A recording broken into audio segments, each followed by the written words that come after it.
Hey friends, full reactions in the link in the description below, so pause, leave a like, really helps with the channel, subscribe, and come back after you watch the reaction for the discussion. Give you some time to do that. Review and commentary starting in 5, 4, 3, 2, 1. Let's go. Of course they had to leave us with a cliffhanger. Of course. Oh man, the whole exam finished and we just had to see like 30 seconds more of footage to know if everyone passed or not. Though honestly, I don't think it's too much of a cliffhanger. Like we know who's going to pass and who isn't. If others from 1A were going to fail, they would have made a much bigger deal out of their inadequacies the last two episodes. But yeah, for as far as the characters we know, I feel like only Todoroki, Inasa, and Bakugo will fail. And I think almost all of 1A got some demerits at first, some minus points, just not being experienced with rescuing.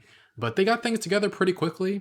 The tired announcer guy even says that the point loss was minimal prior to Gang Orca coming in. So, yeah, two of the top students in the class getting left behind might set up an interesting dynamic, though. They kind of deserve it. Like, Bakugo needs therapy or to take a chill pill at the very least. Can't just go yelling at everybody, especially people he's supposed to be saving. And then Todoroki and Inasa kind of deserve not to pass after letting their history interfere with each other.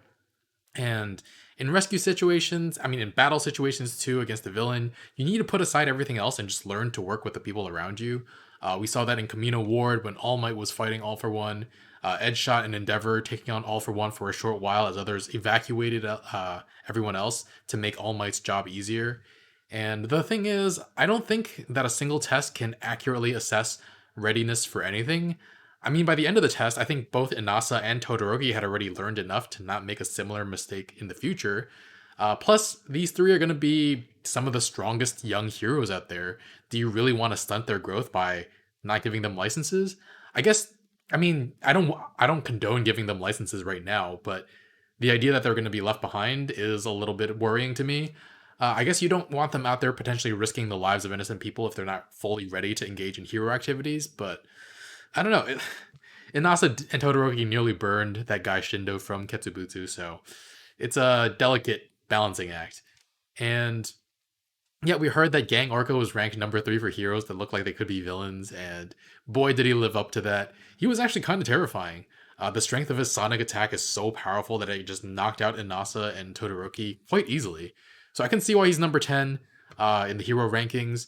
Shindo actually had a go at attacking him and could withstand his vibrations. Feels so much like Daisy Johnson.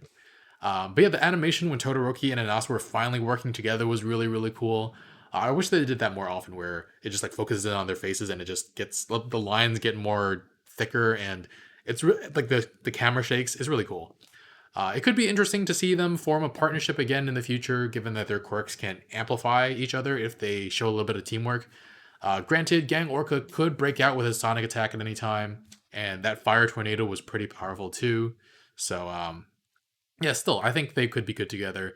Deku seems to have a good instinct though, swooping in at the last second to get Shindo out of the way, then coming in at the last second, attacking Gang Orca when he was finally out of the fire tornado.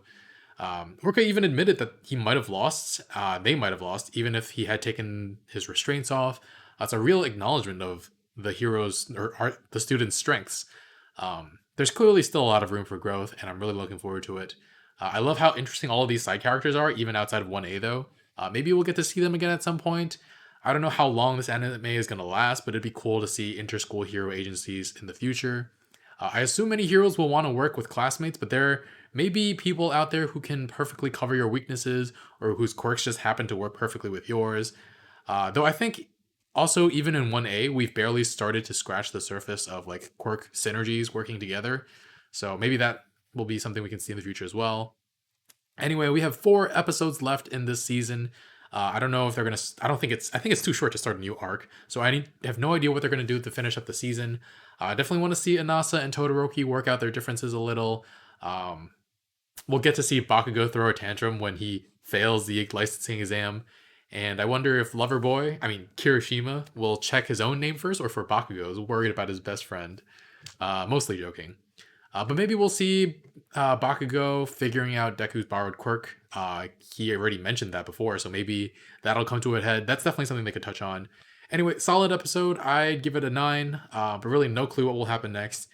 Can we just have a nice end to the season, though? I feel like we went through too much trauma in the first half, with Bakugo getting captured and then All Might lose, just burning out the rest of his One for All.